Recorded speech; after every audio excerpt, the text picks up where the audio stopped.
A partir de este año, tener una unidad encargada de acercar los resultados de investigación en temas interculturales e indígenas a la política pública, buscar el espacio de incidencia y en ese contexto actividades donde se fomenta el diálogo, la discusión y donde existe la posibilidad de que investigadores del centro puedan también exponer junto a personas que están vinculadas a estos temas y a tomadores de decisión. Se ha generado, ¿cierto?, estas actividades que hemos ido desarrollando. Hay líneas que tienen que ver con publicaciones, pero también con actividades. La semana pasada, por ejemplo, estuvimos con gente del norte de Chile discutiendo sobre derecho indígena y estuvimos también conversando sobre derechos afrodescendientes. En esta oportunidad y en un contexto que es bastante complejo, como todos ustedes ya están enterados, se ha optado por hacer este taller de coyuntura. Por esa razón quiero agradecer su presencia, invitarlos a participar y agradecer también a estos destacados expositores que vamos a tener en esta jornada. Le voy a dar la palabra entonces a Claudio Fuentes para que él modere esta mesa y sin más, muchas gracias.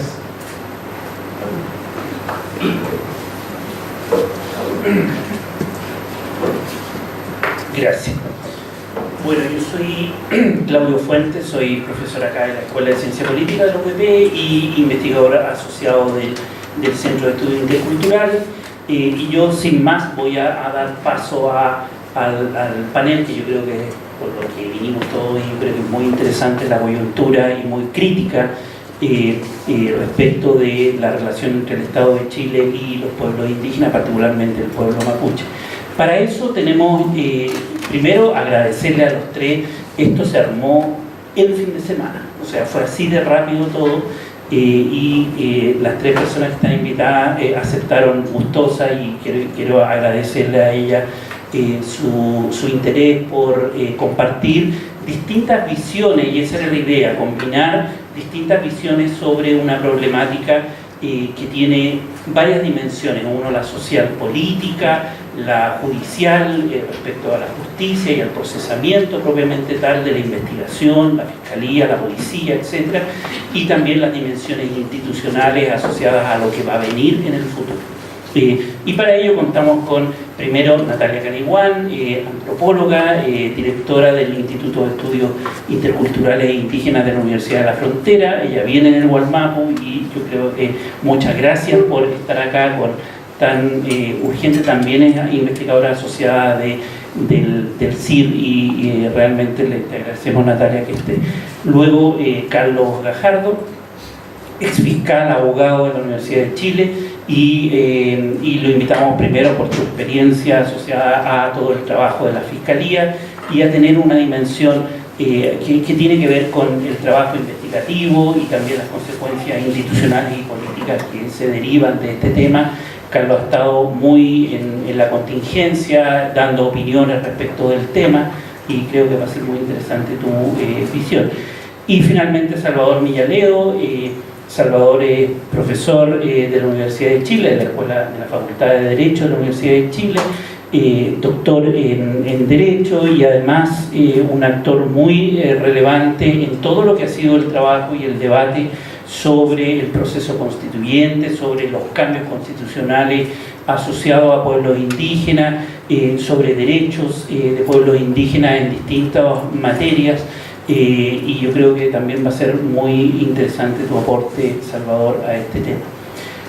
Esto no pensábamos hacerlo más que una presentación de 15 minutos cada uno, hacerlo más con preguntas específicas, que primero como una visión de cómo están viendo la problemática hoy día desde sus propias perspectivas, partir con una breve introducción de unos 5 minutos y cada uno, después yo les puedo hacer algunas preguntas específicas y después abrirlo a las preguntas de ustedes, que yo creo que va a ser mucho más dinámico y más interesante de escuchar cuáles son las reflexiones que también ustedes tienen, y acumulamos preguntas, y creo que es más eficiente. Entonces quizás partir con Natalia preguntándote, te estamos sacando el jugo porque ya te hicimos una entrevista, va a ser un video de diálogos plurinacionales que tenemos, una serie de videos, en la mañana estuvimos entrevistándote, Primero, ¿cómo ves desde tú estás allá, estás en el territorio, cómo has visto las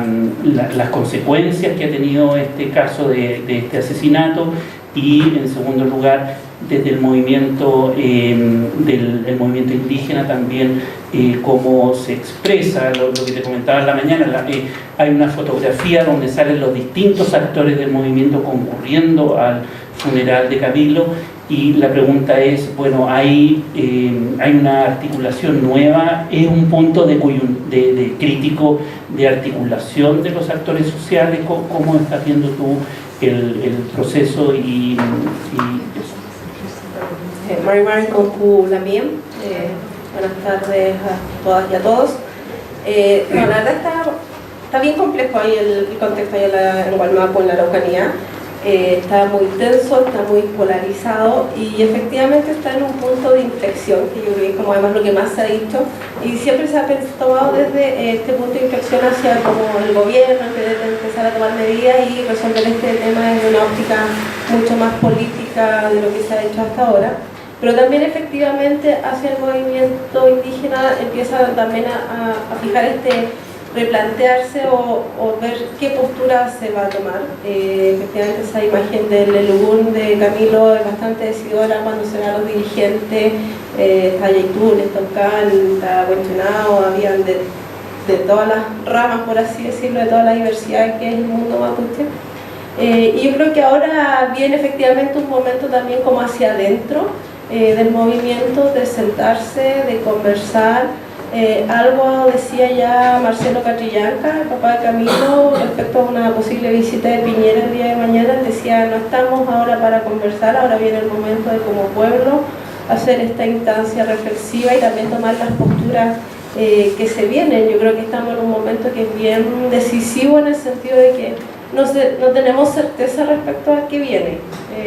Yo creo que claramente el gobierno va a querer seguir continuando con su plan de impulsar Araucanía, al menos lo que es infraestructura o las obras que son de inversión, pero en lo político yo veo un escenario complejo y que no se tiene claridad en realidad respecto a cómo se va a retomar el diálogo inicial que había desde Moreno, por ejemplo.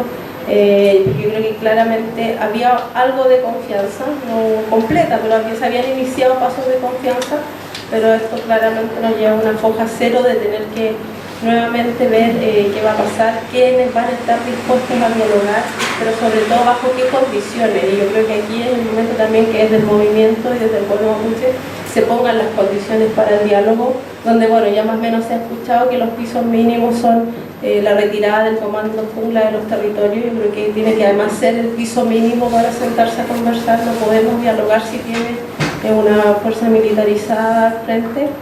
Y las responsabilidades políticas, ya también se avanzó con la salida del intendente mayor. Sin embargo, la verdad es que el anuncio del nuevo intendente no ha dejado tampoco muchas buenas noticias. No es alguien conocido en el territorio. Inclusive hoy día yo veía en la prensa hasta los mismos camioneros, que sé que los aliados del gobierno están criticando esta designación. Entonces en realidad está como bien en ascuas en este momento el territorio con lo que está pasando.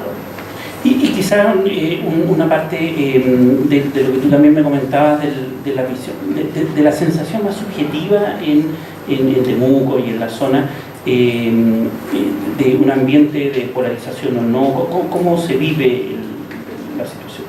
La verdad es que sí, lo subjetivo, en lo cotidiano, el ambiente está tenso y hay polarizaciones, como estás a favor de los mapuches o estás a favor de no mapuche, y es complejo porque es algo que uno vive, lo siente y está como a flor de piel.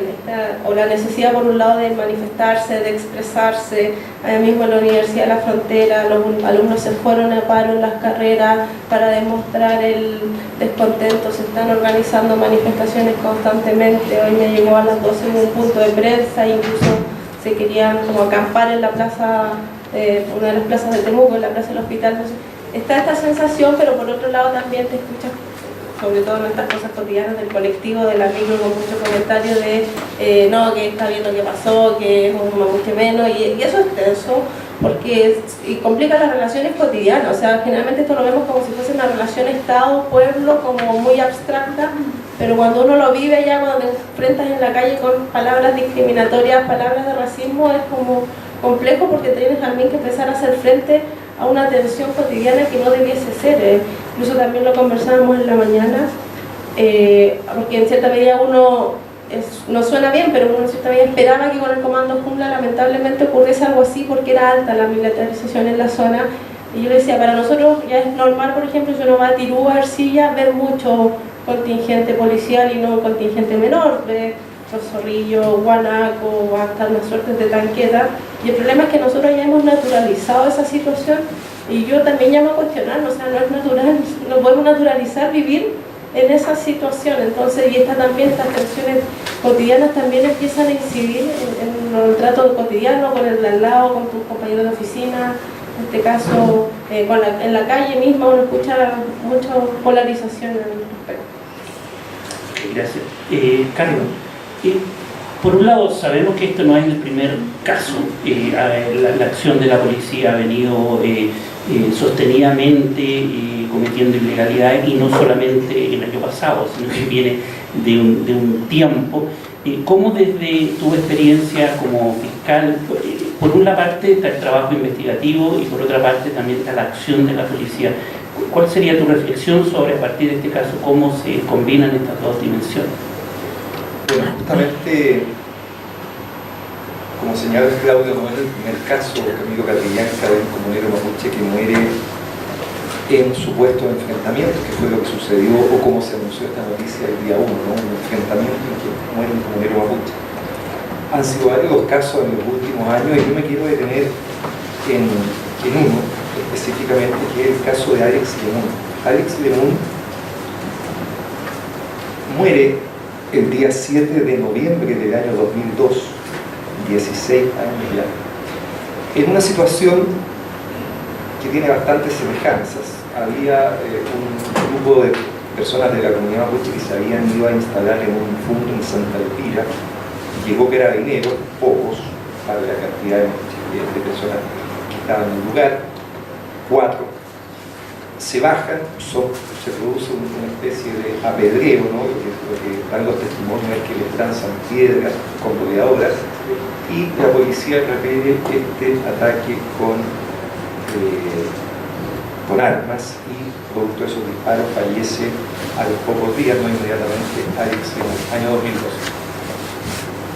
¿Y qué fue lo que pasó investigativamente? Que eso es lo que me interesa resaltar. Pasó que a las 2 semanas la Fiscalía inició una investigación, y la Fiscalía a las 2 semanas, entendiendo que estaba acreditado o había fuertes presunciones de que el autor de los disparos era un carabinero en el servicio activo, se declaró incompetente, como era la manera en que se interpretaba la ley en ese momento, con buen texto a ese respecto, y el caso fue enviado a la Fiscalía Militar de Angol para ser investigado. Se investigó durante un tiempo hasta que se toma la decisión de que no se realizan procesamientos, porque se entiende en un juzgado militar y en una corte marcial posteriormente que la dinámica de los hechos corresponde a una dinámica propia de un enfrentamiento policial en que Carabinero hace un uso adecuado del arma, y por lo tanto el procedimiento policial no es posible de ser cuestionado, y la causa se archiva del año 2005. Y es un caso, digo, semejante porque es un caso en que nuevamente en ningún momento se le incautan armas de fuego a Alex Lemun, igual que Camilo Catrillanca. Las manos de Alex Lemun no tienen restos de haber efectuado disparos, igual que Camilo Catrillanca. No hay video del año 2002 de lo que pasó, cosa que debiera ser un protocolo de actuación permanente de Carabineros, sobre todo en situaciones y circunstancias de este tipo, ¿no? En casos que sabemos que van a tener problemas luego para poder acreditar la dinámica de los hechos. Que dentro de lo malo que ha sido el Comando Jungla, sobre todo en cuanto a la forma en que fue puesto en escena, el Comando Jungla tiene una gran virtud, que cuando se anuncia se dice: estamos proveyendo de carros blindados, cámaras termales y cámaras de alta definición. O sea, ahí ya por primera vez queda claro que protocolarmente tienen que utilizar las cámaras que el Estado ha pagado para que se usen. Y entonces la causa se archiva el año 2005. Por supuesto, en su momento hubo protestas en la comunidad mapuche, pero esas protestas no generaron, como pasó ahora, que en Santiago hubiera un masivo cacerolazo un día por la muerte del amigo Capillanca, ni tampoco que la selección de fútbol diera un homenaje en un partido de fútbol, ¿no?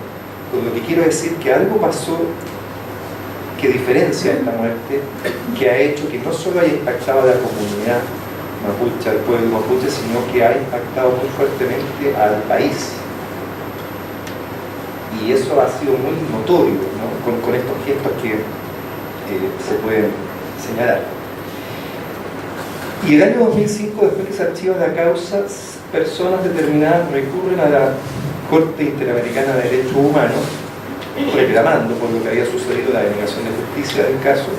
Y el año 2017, recién, el año pasado, el Estado chileno llega a un acuerdo con la Corte donde se comprometen a diversas cosas. La primera, por supuesto, a reabrir el caso de Alex Lemun,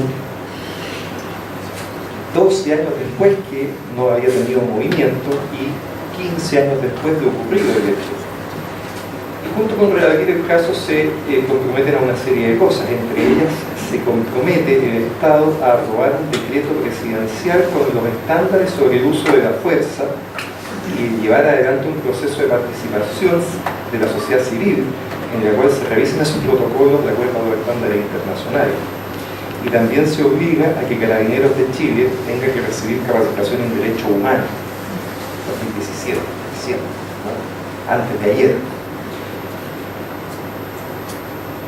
Pasó eso, se dictaron esos protocolos, se hizo esas capacitaciones en Derecho Humano, parece que no mucho, no se cumplieron esas medidas en las que el Estado se obligó. Pero lo que sí sucedió es que se reabrió la causa y hoy día el mayor de carabineros que efectuó los disparos, Marco Treuer Eisen, se encuentra actualmente en prisión preventiva por el homicidio simple, según se ha formalizado, de Alex Lemun. Y ahora, en cambio, no ha habido ninguna cuestión de que el caso de Camilo Catrillanca debe ser investigado por la Fiscalía Civil, no por el Ministerio Público. Creo yo que hubo evidentemente un hito que hizo que cambiara definitivamente la relación que tiene la Fiscalía con Carabineros. Yo fui fiscal mucho tiempo y en general nuestra forma de trabajar implica que uno confía, porque así funciona el sistema, que Carabineros y que la policía, cuando te da información, te está dando la información real, la que ellos percibieron. Uno no parte de la base de que Carabineros te está haciendo un montaje, te está mintiendo con la información que te entrega. El sistema no podría funcionar así, porque yo tendría que empezar a hacer una investigación sobre una investigación, investigar si los que investigaron hicieron bien su trabajo. En general, partimos de la base del principio de la confianza, que es que los funcionarios públicos están dando la información correcta. Y por eso, en general, cada vez que hubo alegatos reiterados en el tiempo de que habían habido montajes, de que había habido falsificación de pruebas, la Fiscalía más bien estuvo con la tesis de que eso no era así, que los procedimientos estaban correctamente adoptados. ¿Cuándo se produce este cambio en que la Fiscalía se da cuenta dramáticamente de que de verdad hay altas posibilidades de que en estos casos Carabineros falsifique pruebas, invente pruebas? Es con la Operación Huracán. La Operación Huracán, que es un esfuerzo importante que hace la policía para darle un golpe efectivo a las actividades terroristas en la zona de la Araucanía, que culmina exitosamente con la detención de 8 comuneros mapuches que son formalizados por diversos delitos de incendio básicamente y ordenada su prisión preventiva, y eso ratificado por la Corte de Apelaciones. A los pocos meses, tras un recurso de amparo que la Corte Suprema acoge de una manera brillante, diría yo, como actuó la Corte Suprema en ese momento, la claridad que tuvo para darse cuenta que ahí algo estaba errado, que algo estaba fallando. A partir de eso, la Fiscalía comienza a darse cuenta que hay cosas que no cierran en la investigación, que los famosos WhatsApp interceptados, no hay tecnología que lo permita, y que increíblemente todo ese fantástico trabajo científico que había hecho mediante la operación Huracán y la operación Antorcha, con un extraordinario ingeniero de nombre Alex Smith, era todo falso. O sea, ese golpe que recibe la Fiscalía de darse cuenta de que la han engañado cometiendo gravísimos delitos, ¿no? Hoy día buena parte de esas personas, de esos carabineros, están en prisión preventiva también. Y yo creo que fue un golpe, una pérdida de virginidad muy importante para la Fiscalía, de darse cuenta que esta confianza había sido poco lúcida, ¿no? Esta confianza que se había tenido, sobre todo en carabineros, había sido poco lúcida y por lo tanto de aquí para adelante el estándar debía ser mucho mayor. ¿Hay ahí una autocrítica que debe hacerse la Fiscalía? Por supuesto. Yo creo que la Fiscalía fue durante mucho tiempo demasiado ingenua en cuanto a casi convertirse en buzón de lo que la policía indicaba. Cosa que uno podría hacer la crítica al comienzo del caso de Camilo Catrillanca, porque a pesar de todo la Fiscalía igual pasó a control de detención al menor, al adolescente de 15 años que acompañaba a Camilo Catrillanca, ¿no? Pero reconociendo que eso es un error, me parece que lo que ha sucedido a partir de eso por parte de la Fiscalía ha sido muy virtuoso, ¿no? En este caso. Porque, de nuevo, en el concepto de confianza lúcida, me parece que de nuevo las autoridades políticas y el director general de Carabineros fueron extraordinariamente imprudentes en no hacer ningún juicio crítico sobre la versión que estaban recibiendo del homicidio de Camilo Catrillanca, porque habían desde el minuto 1 demasiados antecedentes que debieron haber hecho dudar de esta versión inicial de que esto era un enfrentamiento, que fue como se presentó incluso en los medios de prensa, ¿no? Uno ve las primeras apariciones, esto fue inmediatamente mediante excas en televisión informado, y la información era enfrentamiento, en enfrentamiento muere comunero mapuche, pero era un enfrentamiento en que los proyectiles habían ingresado por la nuca de Camilo Catrillanca. Era un enfrentamiento donde, igual que con Alex Lemun, no habían sido incautadas armas de fuego por de Camilo Catrillanca. Era un enfrentamiento donde Camilo Catrillanca huía en un tractor. Era un enfrentamiento donde el comando Jungla, que hoy día no existe, es una invención de la prensa, ¿no? El comando Jungla, al que se habían implementado con alta tecnología y cámaras de alta definición, ninguno de los 5 policías tenía una cámara funcionando. Y como quinto elemento, había un menor de edad que estaba dando una versión totalmente distinta. Entonces, eran 5 elementos muy capitales que debieron haber hecho ser más prudentes, haber dudado de la versión inicial. A ver, ¿cómo es esto de un enfrentamiento en que te disparan por detrás? No hay armas de fuego, esto no está filmado, el tipo iba yendo en un tractor y un menor dice que no fue así. Explíquenme más, denme más antecedentes. Esto no debió haber sucedido, que saliera un presidente a decir que esto había sido un enfrentamiento, que saliera los 2 días un subsecretario a decir que la evaluación del comando Jungla era positiva, ni que el día domingo hubiera una entrevista en primera plana en el diario más importante del país, donde el director general de Carabineros decía por qué, daba la explicación de por qué los funcionarios policiales no iban con cámaras de video, porque la explicación era que habían tenido que salir muy apurados porque estos procedimientos son así. O sea, todo inverosímil, ¿no? Hasta el día domingo. Y el día domingo, gracias al trabajo de la Fiscalía, quiero resaltarlo, digamos, porque yo he sido muy crítico de la Fiscalía en otros temas, pero en este caso, en el caso de Camilo Catrillanca, me parece que ha hecho un trabajo, y en el caso de Huracán, a partir del descubrimiento, me parece que ha hecho un trabajo espectacular. Y en el caso de la operación Huracán, recordémoslo, le costó a la Fiscalía enemistarse muy severamente con Carabineros, que se oponían incluso con la fuerza a los allanamientos, y enemistarse muy severamente con el gobierno de turno, que en ese momento le prestó ropa a Carabineros. Bueno, y en este caso fue la Fiscalía la que, analizando los videos, se dio cuenta que efectivamente uno de los carabineros sí portaba una cámara de filmación y que por lo tanto estaba mintiendo, ¿no? Todo eso lo que quiero decir es que ha generado un cuadro evidentemente de una desconfianza muy importante con la actuación policial, que pensábamos que había tenido un cambio relevante a partir de lo que había sucedido en la operación Huracán, ¿no? Hubo ahí un descabezamiento puesto importante de alto mando, asumió un nuevo director general, pero aparentemente ello no ha significado que efectivamente se produzcan cambios importantes en los protocolos, en la manera de funcionar, en esta cultura de los derechos humanos que debiera premiar a Carabineros, y sin eso, evidentemente, me parece que vamos a seguir teniendo en el futuro severa desconfianza por los procedimientos. Gracias, Salvador.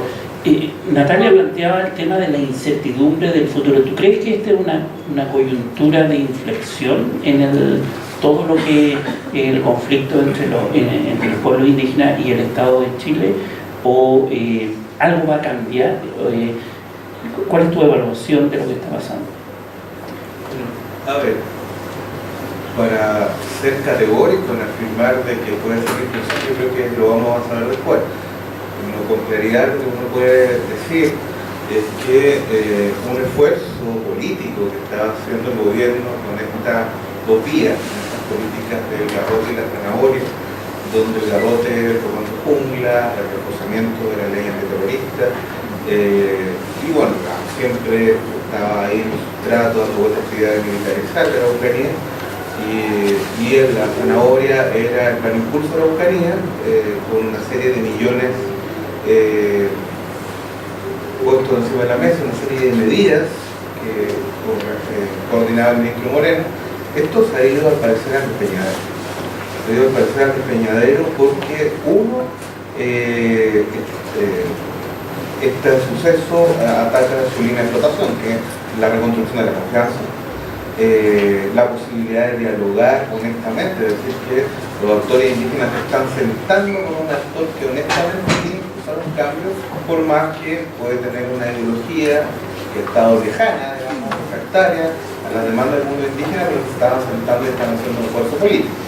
Entonces, lo que nosotros estábamos percibiendo, había un clima donde Moreno estaba siendo percibido como alguien que estaba haciendo un esfuerzo en la dirección de sentarse a la mesa, incluso con actores ex militantes de la CAM, con Aniceto Lorín, en fin, con un conjunto de actores del mundo indígena, dialogando en términos más reales, digamos, más abiertos que lo que había sido el gobierno anterior.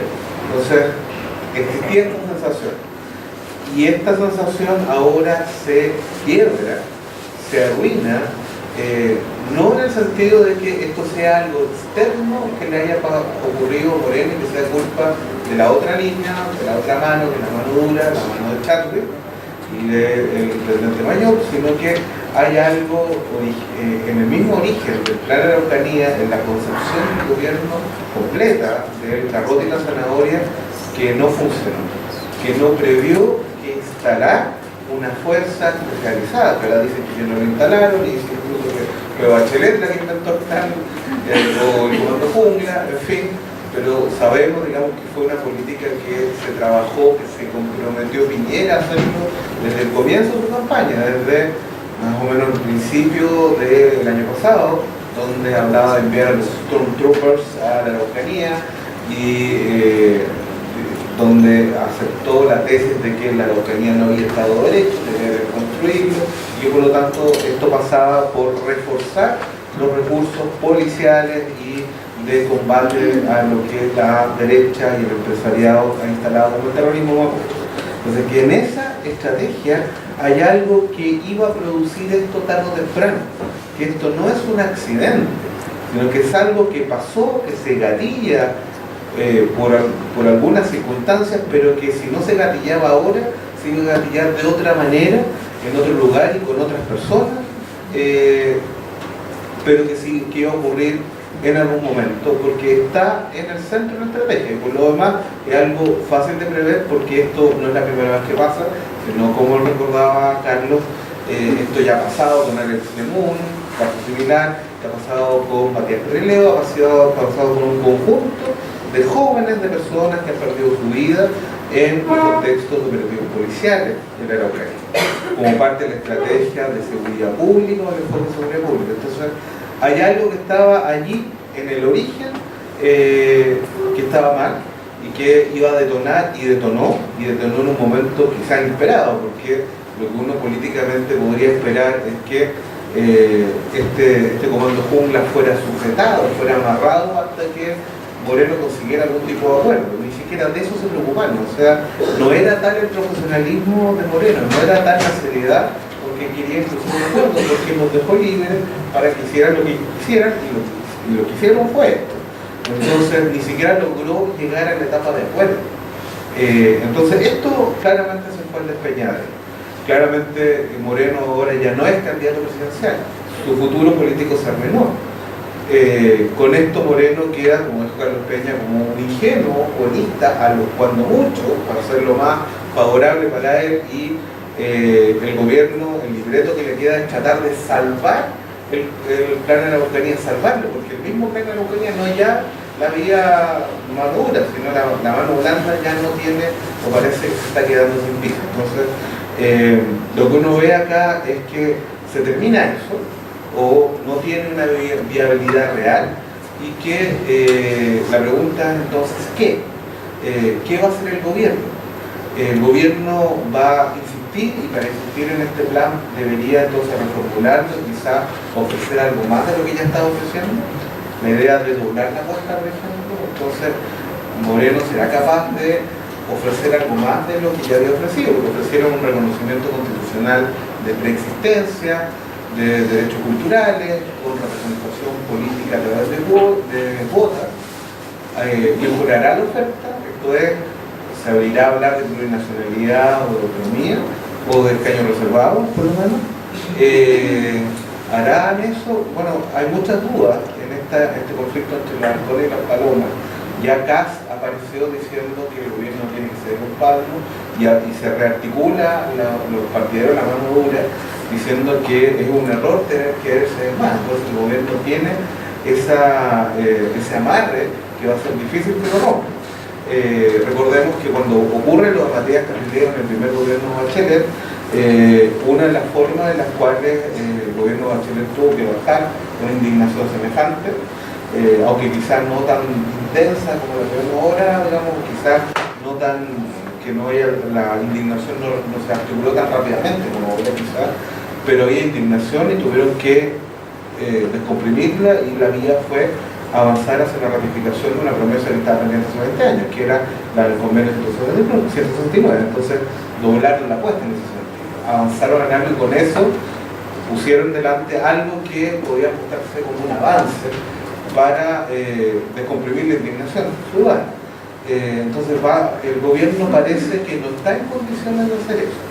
¿Y entonces qué?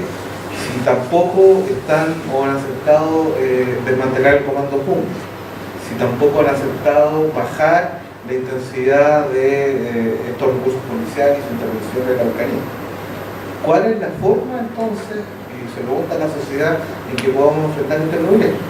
Y yo creo que es el momento de cuestionarnos los enfoques, porque hemos tratado de ver este problema. Los enfoques siempre han sido que aquí hay algún tipo de problema y el sentido común dice, bueno, la vía policial no está funcionando, intentemos el diálogo. ¿Pero qué tipo de diálogo? El asunto no es simplemente llegar y ofrecer conversar, sino una conversación que provoque algún tipo de confianza y que ofrezca alguna perspectiva real de que la situación va a cambiar. Entonces, ¿qué tipo de formulación puede realmente ponerse sobre la mesa para que la sociedad diga, bueno, aquí vamos a iniciar un proceso que pueda resolver a largo plazo, al menos, los conflictos que nos han llevado hasta este sitio? Yo creo que es muy importante que las élites, sobre todo, salgan el cuestionamiento de aquello que no han estado dispuestos a poner sobre la mesa. Que las élites se hagan el cuestionamiento de que su enfoque es estrecho y que, como ya está demostrado, como está demostrado no por la primera vez, sino una repetición de lo mismo, es decir, es lo mismo que con Carrilero, es lo mismo que con Lemún, es lo mismo con un conjunto de otros jóvenes que han perdido la vida en este conflicto, que se requiere un cambio de enfoque, y que ese cambio de enfoque solo puede venir de cuestiones que tengan relación con lo que los pueblos indígenas, el pueblo mapuche en particular, ha demandado y ha manifestado qué es lo que quiere, y luego con medidas que en la experiencia internacional han demostrado que son capaces de bajar la intensidad de la violencia, el conflicto étnico. En todo el mundo hay conflicto étnico y en muchos lugares esto ha llevado a la violencia porque no, lamentablemente no es propio de Chile, la tozudez, la ignorancia, la estrechez de mira, no es algo idiosincrático chileno, sino una característica común de la humanidad. Entonces esto que vemos por el pueblo mapuche, esta actitud, pues, existe en otras partes. Y sin embargo, en otras partes se han implementado medidas que han resuelto esto. Cuando uno ve la evolución de los conflictos en el mundo étnico, se ha visto, esto por ejemplo hay un programa de la Universidad de Maryland que ha monitoreado 300 conflictos étnicos en el mundo. Lo que detectó es que los conflictos étnicos a partir de los 90 disminuyeron la intensidad de la violencia que tenían, y el factor principal que aislaron para determinar la explicación de por qué habían disminuido es que se habían desarrollado acuerdos con regímenes de autonomía territorial. Eso es lo que funciona. No funcionan ni las inversiones, no funcionan las buenas intenciones, los apretones de mano, como decía Carlos Peña, sino lo que funciona es para dar autonomía, y eso es exactamente lo que quiere el pueblo mapuche, y eso es lo que quedó reflejado, por ejemplo, en la participación en el proceso constituyente. Eso es lo que se demanda, y además eso es lo que funciona. Yo creo que eso es lo único que se podía poner encima de la mesa. Yo creo que el gobierno en todo caso parece no estar en condiciones de hacerlo. Muchas gracias. Yo creo que el panorama es bastante claro en las tres intervenciones. Yo voy a dar paso a preguntas y creo que lo mejor en términos del interés que ustedes puedan tener. Partamos con Evelyn y alguien más quiere preguntar, comentar. John y después tú. Ya. Voy a juntar 4 y tratemos de hacerla breve para permitir que haya después una segunda ronda, ¿ya?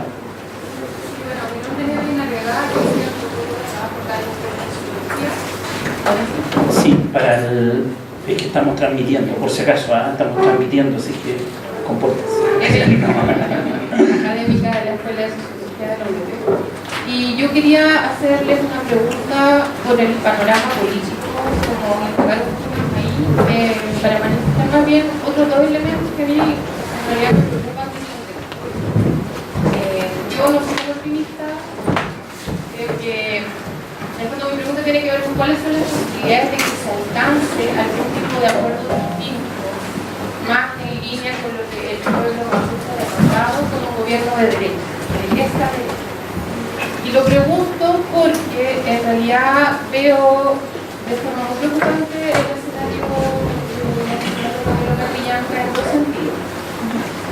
Por una parte por la constitución y la forma de operar comunicacional, no sé qué tiene esta derecha, que perdió el miedo desde la campaña misma a decir lo que sea, en fondo a instalar cualquier posverdad sin necesidad de evidencia. O sea, lo hemos visto en la sucesión de declaraciones estos días, pero también lo vimos desde la campaña misma de Piñera. O sea, las maneras que utilizan son propias de otra época y eso es temeroso. O sea, es un dato moderno. Uno piensa que son capaces de hacer cualquier cosa y de instalar cualquier verdad. Entonces, no, puede ser que la Fiscalía haga muy bien su trabajo, pero finalmente llega un momento en que no importa la evidencia, no importa cómo se construyen las pruebas de esa evidencia, se instala igual una cierta idea, una cierta verdad. Que me lleva al segundo punto de preocupación, que es lo que yo veo como un despertar de un cierto sentido común anti-mapuche y anti-indígena en las bases sociales, no solo en la base electoral de la derecha, sino en cierta base general desde la élite hacia abajo, digamos. Y que uno no solo ve en territorio, no solo ve en el Gualmapu, yo soy de Chiloé, y en Chiloé el clivaje huilliche, anti-huilliche es colonial desde las colonias hacia acá, y aparece con estos conflictos y aparece ya en la Constitución. Gracias. Allá John, después usted y después tú.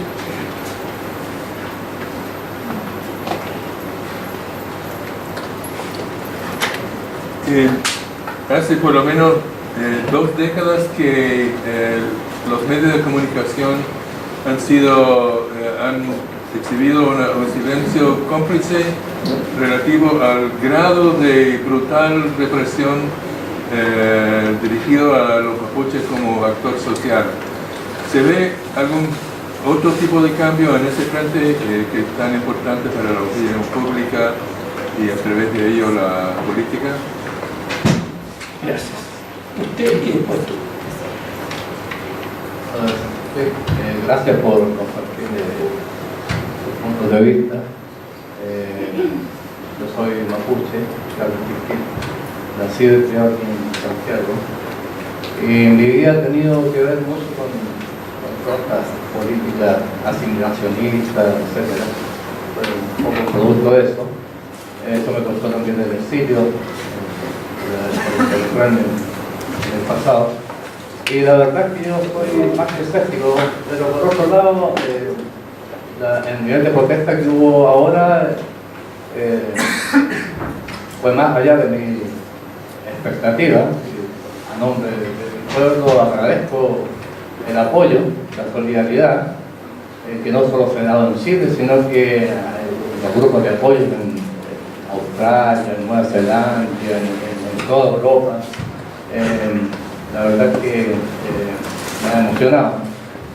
Por otro lado, soy muy escéptico porque ya esta política que acá se define como de la zanahoria del garrote viene desde que llegaron los europeos. Entonces se conocía como la cruz de espada. No ha cambiado. Y no ha cambiado porque a alguien le ha resultado productivo, a los mismos de siempre. Entonces, incluso ahora, yo no creo cosas como se excusan diciendo no hemos sido capaces, no sé si han visto que casi todos dicen no hemos sido capaces de solucionar este problema, y lo han dicho a distintos niveles, parlamentarios, etc. Y a nivel de gobierno incluso. Bueno, si no son capaces, simplemente eso significa que son incapaces. Está bien claro, no puede haber otra interpretación. Y yo como mapuche me pregunto, ¿qué interés puedo yo como mapuche con dialogar con incapaces? ¿Hasta cuándo? Entonces, aunque cambien, la verdad que cada personaje que nos ponen por delante es lo mismo. Incluso ahora con todas estas cosas, las redes sociales, es fácil de conocer el currículum. El próximo intendente que va a tener la mal llamada Araucanía, ¿cierto? Lo que debe llamarse Mapu. Resulta de que estuvo ubicando un tiempo atrás que quería que las tropas que estuvieran en Haití las dirigiera el gobierno para pacificar la Araucanía, entre otras barbaridades que ha dicho este ciber experto, que lo único que puede ofrecer son cibermontajes. Lo que vamos a observar son operaciones Huracán 3.0. La otra que era 2.0 falló, y lo que viene es más sofisticado. Y lo único que puede ofrecer los representantes del lado Winter, digamos, que siempre han sido liderados por una sola visión de la vida y del progreso y todo eso, es ir a una serie de proyectos que van a ir a crear un montón de zonas de sacrificio.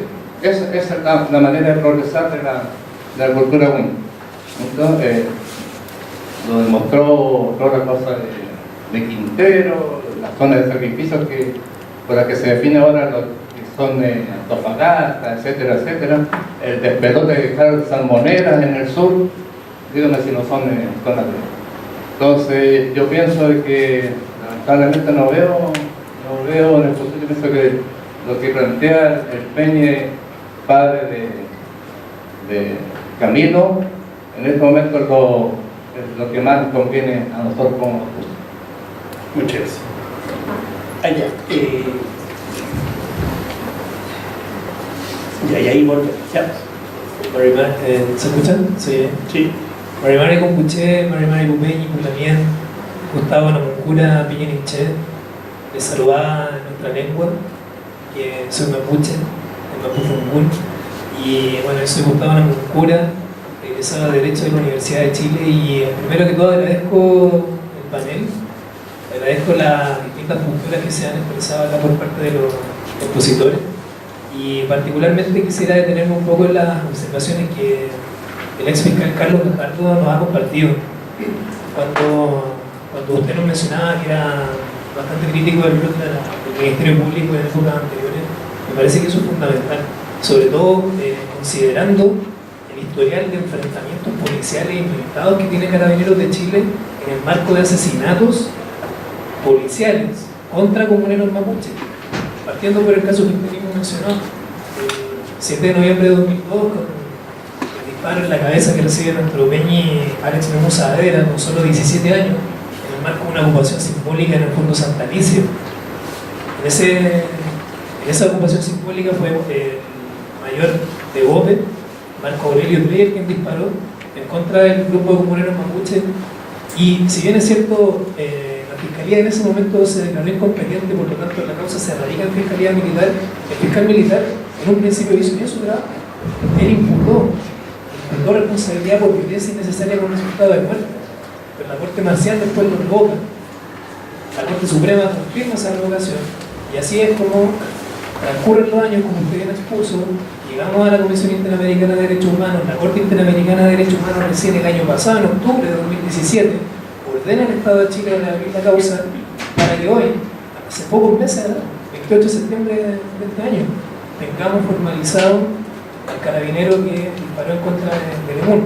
Pero esto vuelve a ocurrir también el 3 de enero de 2008 con el asesinato de Matías Catrileo Guisada, un disparo por la espalda por parte del carabinero Huerta Ramírez, que usando una subametralladora UCI cambia el uso de automático a manual, por lo tanto tiene pleno control sobre su armamento de guerra, dispara contra un grupo de comuneros mapuches y nuevamente la versión policial oficial es enfrentamiento con comuneros. En ambas causas, los informes policiales descartaron el uso de armas por parte de los comuneros, por lo tanto, los únicos disparos policiales, o sea, los únicos disparos de esas dos fatídicas jornadas salieron de Carabineros de Chile. El 12 de agosto de 2009, Jaime Mendoza Armillo también asesinado, dos disparos en la cabeza por parte de Carabineros, fuerzas especiales esta vez. La primera versión de enfrentamiento contra comuneros, respaldado por el subsecretario del Interior, respaldado por el Ministerio del Interior de la época. Por lo tanto, todas las versiones anteriores en estos casos de asesinatos de Carabineros de Chile contra comuneros mapuches han sido desmentidas después a lo largo de las investigaciones judiciales. Las condenas o han sido inexistentes o han sido irrisorias en contra de Carabineros. Hoy día, 15 de noviembre de 2018, la historia se vuelve a repetir en contra de nuestro pueblo. Camilo Catrillanca muere asesinado brutalmente en el contexto de un allanamiento policial en la comunidad de Mohuencuy, en Ercilla, por Carabineros de Chile. Sabemos ya los detalles, pero esto más grave aún porque Carabineros lo está encubriendo, ha hecho todos los esfuerzos posibles para encubrir este asesinato, deteniendo al único testigo clave y torturándolo. Eso es lo que no podemos perder de vista y lo que nos tiene que diferenciar tajantemente de las versiones oficialistas que solo se han cuadrado con las posturas de Carabineros, después bajando a algunos rangos bajos en Carabineros, pero siempre obviando este asesinato, este crimen de Estado. Entonces, otro comentario para complementar su visión crítica respecto al rol del Ministerio Público. A mí me parece que no tenemos por qué nosotros como ciudadanos, o ustedes como panelistas, recalcar como un mérito del Ministerio Público, en este caso de Camilo Catrillanca, el que se haya descubierto la mentira de Carabineros en cuanto al uso de una cámara compró con la que ingresaron al allanamiento policial, porque es su deber, es el deber de la Fiscalía considerar la versión de un testigo clave y por lo tanto, si en el caso de que no lo hubieran considerado, estaríamos ante el delito de prevaricación. Entonces, no es una virtud, es el deber mínimo de cómo tienen que funcionar las instituciones, así como Natalia nos llama a nosotros, a todos, como sociedad, a cuestionar la naturalización de la militarización en la zona, a cuestionar los niveles represivos policiales en contra nuestra. Nosotros también tenemos que cuestionar esto, porque el Ministerio Público, desde el año 2002 por lo menos, con la operación Paciencia, liderada por el fiscal Alberto Chifele, liderada también por el fiscal Francisco Rojas, han sido parte sistemáticamente de la criminalización en contra de nuestro pueblo, de la judicialización de problemas sociales, de problemas políticos, en donde el pueblo mapuche demanda derechos colectivos, demanda derechos de autonomía, demanda derechos territoriales. La solución entonces pasa por posturas críticas nuestras primero y continuar con la resistencia y presionar a este gobierno para que dé respuesta por el asesinato de Camilo Catrillanca. Gracias. Muchas gracias. Bueno, hay varios comentarios, algunos que tienen que ver con escepticismo u optimismo, el tema del rol de los medios de comunicación que se planteó, el tema de la investigación y el rol del Ministerio Público. Si quieren hacemos una ronda en el mismo sentido respecto del tema. O del tema. Sí, como para dar una respuesta como tratando de abarcar todo. La verdad es que el panorama político efectivamente es complejo y yo tampoco tengo mucha esperanza porque aquí finalmente el trasfondo, y que yo creo que es un tema que está empezando a salir pero aún no con la fuerza necesaria, y el tema de discusión finalmente efectivamente son los derechos autonómicos y el control de los recursos y del territorio. Si bien siempre se esboza, yo hoy en la mañana escuchaba a Felipe Cast en un matinal que decía no, pero nosotros propusimos avanzar ahora con el reconocimiento constitucional y como que por ese día van a tratar de tomar nuevos diálogos. Si bien es una demanda política que viene hace muchos años, fue parte del compromiso imperial en el año 89 y no se ha cumplido por ningún gobierno, hoy día la discusión ya no es solo el reconocimiento constitucional, hoy día también es avanzar a qué pasa con el control de los recursos en el Gualmapu o en la Araucanía, qué pasa con los derechos autonómicos.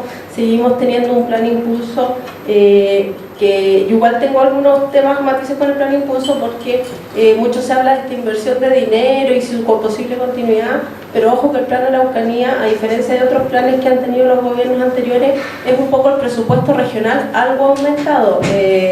No es un plan que se dedique al tema solo mapuche. Por ejemplo, en el plan de la Araucanía está la construcción del mercado de Temuco y la terminar de construir un puente que hay un par en las casas que lleva años parado. O sea, también tiene mucho de voladero de luces, podríamos decir. No es un plan enfocado al tema mapuche como sí lo fue, por ejemplo, en los gobiernos anteriores, cuando estuvo la CAM en sus puntos álgidos, se crea el programa Orígenes con un préstamo del Banco Mundial, o cuando la Alianza Territorial Mapuche también estuvo en momentos álgidos, se crean los PDTI, o sea, ahí sí hubo una respuesta como de poner recursos, porque finalmente siempre es la misma política, pero este plan finalmente es un poco el presupuesto regional, entonces yo por eso creo que va a seguir operando porque la región, por así decirlo, tiene que seguir implementando sus acciones. Pero vuelvo un poco a lo mismo, el trasfondo político hoy en día yo creo que es situar la discusión sobre el control de los recursos. Control de los recursos territoriales y control de los recursos económicos. El plan Impulsa, como decía, por ejemplo, tiene un foco en reconversión económica y quieren promover la fruticultura. Pero ¿para qué? ¿La quieren promover para quiénes? Para que privados externos inviertan en la Araucanía, pero nadie ha dicho qué pasa con las comunidades o si esa inversión va a ser con las comunidades, porque sí va a ser en el territorio de las comunidades, eso lo sabemos, pero no va a ser con las comunidades.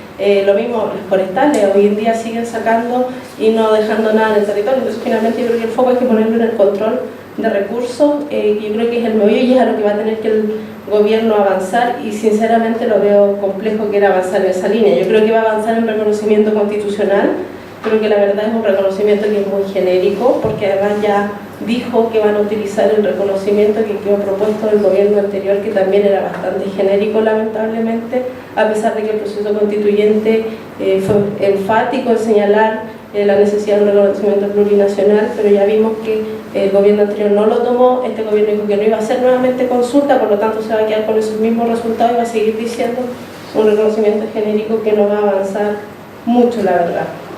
Sobre la situación de los medios de comunicación, la verdad es que estamos ante el mismo panorama de que replican estas versiones oficialistas, la verdad bastante poco críticas, pero sí yo veo distinto, y un poco lo comentábamos a partir de las fotografías que hemos visto del Elubún, el rol de las redes sociales. Yo creo que es complejo igual porque se presta mucho también para estas posverdades, los fake news, o sea, el mismo miércoles, jueves, cuando fue la muerte de Camilo, de repente llegaban que había más muertes, que había más heridos, y es complejo porque en un momento uno igual tiene que tratar de situar la objetividad, pero a la vez sirven para hacer más masiva la información. A mí misma me pasó, yo estaba saliendo de Ercilla de otro Elubún, de otro dirigente mapuche, que fue Domingo Marileo, la Mapu, y estoy saliendo a Arcilla y me llega de que había muerto recién Camilo, entonces claro, esa inmediatez igual a uno le permite tener más acceso a la información. Ahora creo que tiene que haber responsabilidad en el uso de estas redes sociales, pero sí ayuda a hacer un poco de contrapeso al predominio de los medios de comunicación y esta homogenización en las verdades o en cómo presentan las noticias, porque la verdad es que los medios hasta hoy día siguen todavía casi justificando este enfrentamiento, justificando la idea de que el gobierno no sería tan culpable de la muerte de Camilo. Lo del sentimiento antimapuche, ya es lo que yo decía, está en la cotidianidad, ¿no? Entonces es complejo, porque yo creo que pasa por esta idea de naturalizar estas visiones polarizadas, estas visiones contrapuestas, siendo que no son visiones contrapuestas. Incluso lo hablábamos hace un rato con Claudio en la mañana. Yo creo que en la Araucanía, bueno, en general como sociedad nos falta conocernos mucho y falta mucho efectivamente entendernos, y yo creo que esa es la base, pero es un trabajo lamentablemente a largo plazo y que la verdad es que los medios no contribuyen y la política tampoco mucho, pero esa es como finalmente la pega de uno así en el cotidiano, conocernos. Hay gente en la Araucanía, aunque uno no lo crea, que de repente te dicen, hoy yo vivo aquí y nunca he visto un mapuche. Y tú es como, no, pues no puede ser que no lo hayas visto, no lo quieres ver, que es otra cosa, o no quieres darte cuenta que convives con población mapuche, pero no es que no los hayas visto. Entonces yo creo que es eso también es lo que hay que trabajar más desde lo uno de lo cotidiano. Carlos. Bueno, creo que efectivamente el relato que ha hecho Gustavo es muy preciso y ratifica lo que decía, ¿no? Este no es el primer caso de violencia en que un minero mapuche resulta muerto, pero creo yo que hay una diferencia en este caso, y tiendo a pensar que esa diferencia está marcada porque rápidamente se pudo advertir que esto era un montaje. Yo creo que eso hizo una diferencia muy sustancial, me parece a mí.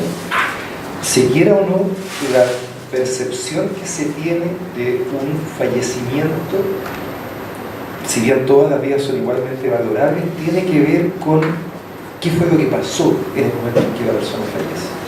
Porque recordarán ustedes que hace un par de semanas, o una semana tal vez, escuchamos como un policía dio muerte a 3 menores de edad que lo intentaron asaltar, ¿no?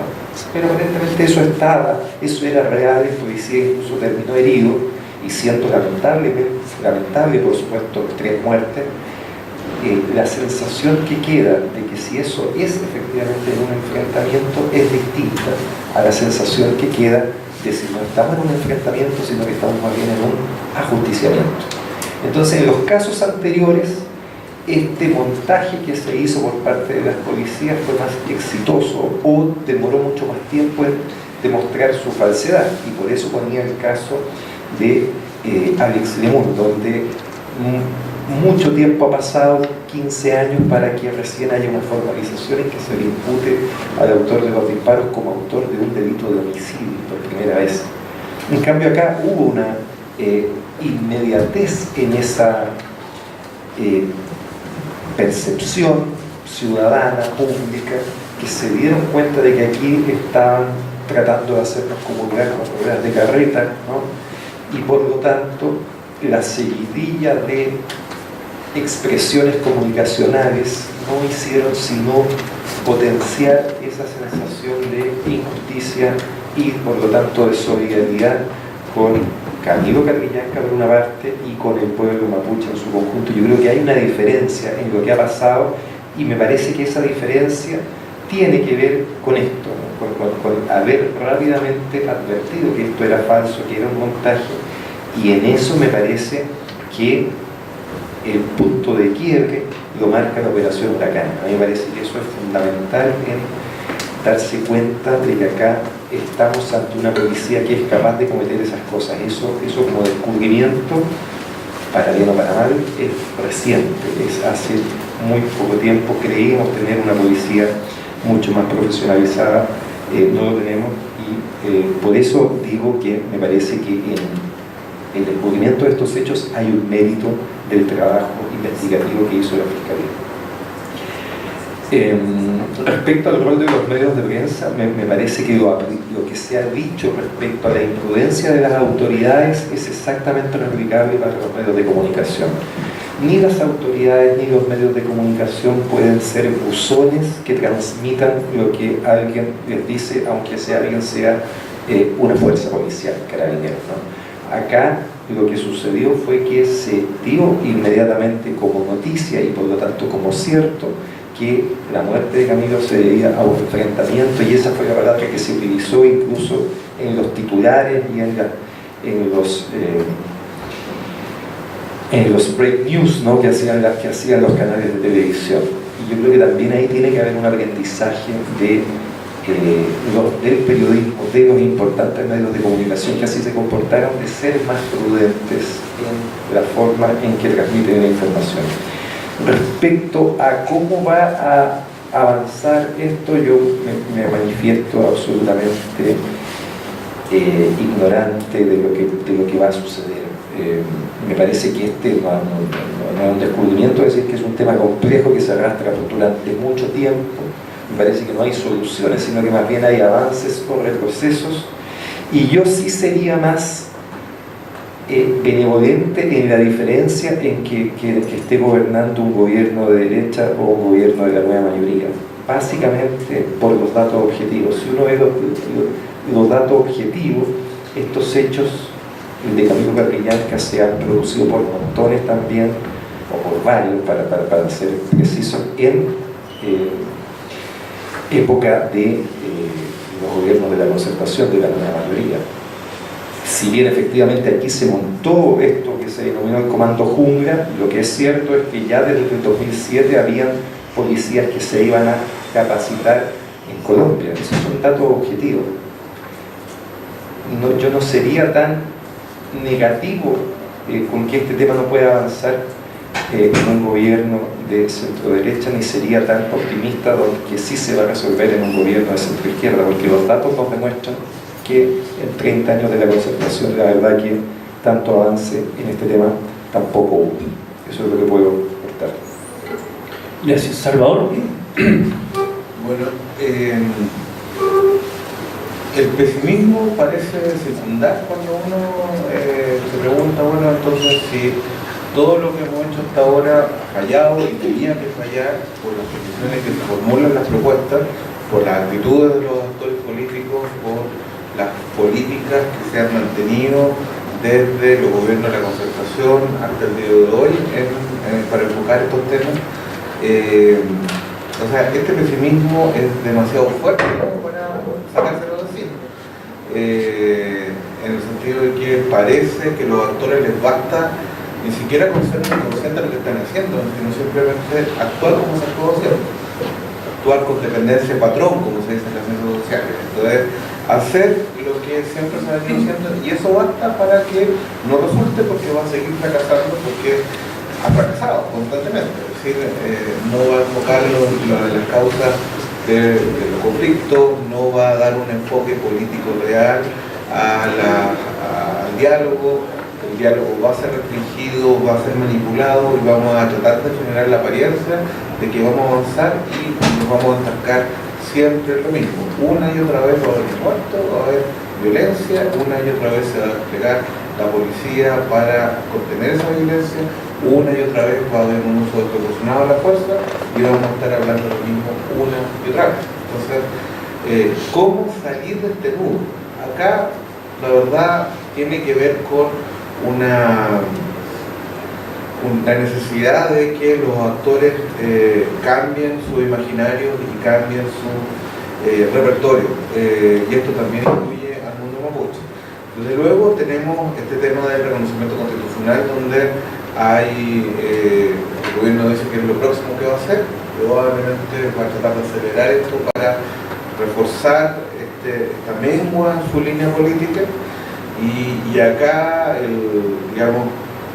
la línea que quiere seguir es decir, bueno, nosotros ya queremos aspirar a un apoyo de la oposición, porque lo que presentó Bachelet no va a diferir mucho de lo que nosotros tenemos. Sin embargo, tenemos otras dos propuestas de reconocimiento constitucional sobre la mesa, que es la de los parlamentarios mapuches, del senador Conchumilla, una, y la otra de la diputada Nullao, y que ellas dicen explícitamente que ellas sí recogen de manera fiel lo que se dijo en la participación en el proceso constituyente. Entonces, que el proceso constituyente tuvo una conclusión oficial, pero tiene una conclusión alternativa. Y esta conclusión alternativa la pusieron sobre la mesa Francisco Conchumilla y Emilia Nullao a través de propuestas de reconocimiento constitucional plurinacional que reconoce la libre determinación del pueblo indígena, que reconoce la autonomía, que reconoce los derechos territoriales, el control de los recursos naturales. Entonces, esto está sobre la mesa. La pregunta es qué tan en serio se lo va a tomar la misma oposición. Recordamos una encuesta que hizo el mismo centro cultural respecto a qué grado de apoyo había recibido sus partidos con el concepto de plurinacionalidad y multiculturalismo, y veíamos que en el partido Conchumilla, que propuso la primera encuesta, la mitad no estaba convencida del plurinacionalismo. El partido de Nullao, el Partido Socialista, que propuso la segunda propuesta de plurinacionalismo, el 40% estaba convencido. Entonces, ahí hay elementos donde nos dicen o bien algunos actores empiezan a cambiar radicalmente su actitud, o vamos a seguir por una tendencia patrón repitiendo siempre lo mismo. En este sentido, creo que el enfoque puesto en los temas de seguridad, incluso el enfoque crítico, no va a aportar demasiado. Una de las vías que se está planteando para tratar de enfrentar esta crisis es la de veamos qué pasa en Carabineros. Carabineros tiene una discriminación tremenda, Carabineros tiene una crisis, el Paco Gate, en fin, y que esto es parte de esta crisis. Entonces lo que hay que hacer es intervenir o seguir interviniendo en Carabineros. La verdad que la experiencia que tenemos no nos puede sino indicar que independientemente de lo que hagamos en las instituciones de persecución criminal, Carabineros, la Fiscalía, el Ministerio Público, por mucho que implementen decenas de cursos de derechos humanos, por mucho que tengan facilitadores interculturales, por mucho que sean más transparentes, que todos tengan cámaras que funcionen, en fin, se puede hacer mucho, por cierto, al respecto de lograr un control democrático o una visión intercultural de Carabineros y de la Fiscalía, pero mientras la solución del conflicto está entregada a una vía de criminalización, esto va a seguir ocurriendo, a lo mejor en menor medida, pero va a seguir ocurriendo. O sea, no es la vía, o no es la vía principal, ni puede serlo, pensar que esto se puede resolver haciendo una reingeniería en Carabineros. Esto es útil, ¿no es cierto? Y como es útil que la Fiscalía cambie su enfoque. Pero esto va a seguir así, va a haber cambios, van a haber apariencias de cambios, pero esto no va a ser suficientemente profundo. O sea, recordemos que el Ministerio Público ha jugado un rol, con mucho entusiasmo el Ministerio Público ha perseguido a dirigentes mapuches en la política de aplicar la ley antiterrorista, instalando políticas, por ejemplo, bajo Guillermo Piedrabuena, de que bastaba con que hubiera un clima de agitación política para señalar que se cumplía el supuesto de que hubiera miedo a la población para hacer cumplir el tipo penal de la ley antiterrorista, y así se aplicó por mucho tiempo. Luego las políticas de los testigos protegidos, donde bastaba un solo testigo para acreditar que hubiera delito terrorista y la persecución, en fin. Y esto todavía no ha cambiado, todavía sigue así, todavía sigue un ímpetu donde hay un celo especial en la Fiscalía por la persecución de este enemigo interno. Entonces, esto puede cambiar, pero la verdad no esperemos que cambie profundamente en el próximo tiempo. Yo creo que la solución es política. Y en esa solución política, por cierto, que los medios juegan un rol crucial. Y los medios, en este sentido, no son actores imprudentes, sino que son actores que han desplegado líneas editoriales explícitas. Es decir, en la guerra de los imaginarios, los medios han hecho un papel intencionado de, en líneas gruesas, establecer un enemigo interno, que son los mapuches, un peligro para la sociedad, un agente terrorista o un agente, en el caso de los que no serían terroristas, que obvia el terrorismo, que no lo cuestiona tajantemente, y por lo tanto los medios han instalado una agenda que ha sido la principal gestora de la forma que estamos tratando las cosas. Si los medios no son imprudentes, los medios son ni siquiera cómplices pasivos, los medios han sido propulsores o responsables activos de la forma en que nosotros hemos enfrentado el problema hasta ahora. Y los medios, querámoslo o no, controlan la agenda de lo que nosotros estamos discutiendo. Entonces aquí hay un tema que no se puede resolver simplemente planteando que las redes sociales son medios alternativos, porque las redes sociales tienen bastante menos espacio de lo que creíamos para plantear agendas alternativas. En general dependen de las agendas que plantean los medios tradicionales, y luego las redes sociales son muy susceptibles a los discursos de odio, por lo tanto a la visión en el enemigo interno, a las nociones de que hay un sujeto peligroso o que hay un sujeto que podemos odiar en vez de construir nuevos consensos. Las redes sociales parecen favorecer agendas de exclusión que son tan temibles como las de los medios tradicionales. Entonces tenemos un límite estructural, esto no se supera así nomás. Es decir, hay que hacer un activismo respecto a los medios para lograr instalar nuevos imaginarios en contra de los imaginarios que explícitamente han instalado las líneas editoriales de los grandes medios de este país. Sin un cambio allí tampoco se soluciona. Y bueno, finalmente yo creo que aquí el movimiento indígena tiene un problema grave, que es que no ha logrado, y no solo por culpa de él, sino por culpa de los medios, por culpa de la actitud de los actores políticos, no ha logrado explicar cuál es la vía alternativa que se podría arreglar esto. Tenemos una demanda histórica de autodeterminación y autonomía, pero no hay un planteamiento, una propuesta suficientemente, por así decirlo, detallada, suficientemente operativa, que nos digan, bueno, ¿qué hacemos? ¿Cómo partimos con la autonomía? ¿Cómo podríamos desarrollar una visión alternativa de convivencia entre empresas y comunidades indígenas? ¿Sí? Si mañana nos dijeran, bueno, discutamos sobre autonomía en serio, ¿qué propondríamos? Podríamos proponer, por ejemplo, que el área de desarrollo indígena fuera la primera zona autonómica, crear corporaciones que administraran los recursos naturales, instalar una jurisdicción indígena en esa zona, en fin. Tantas cosas que se podrían desarrollar a partir de la experiencia comparada, y sin embargo sabemos que la organización indígena no ha logrado hacer estas cosas, o bajarlas por lo menos con el suficiente detalle para que supiéramos, bueno, en lugar de esto, ¿qué pudiéramos plantear? Yo creo que aquí hay un trabajo pendiente y mientras tanto, bueno, puede predominar aún el pesimismo. Muchas gracias, Salvador, y a ustedes por la participación. Algunos expositores que tienen que irse, entonces vamos a tener que...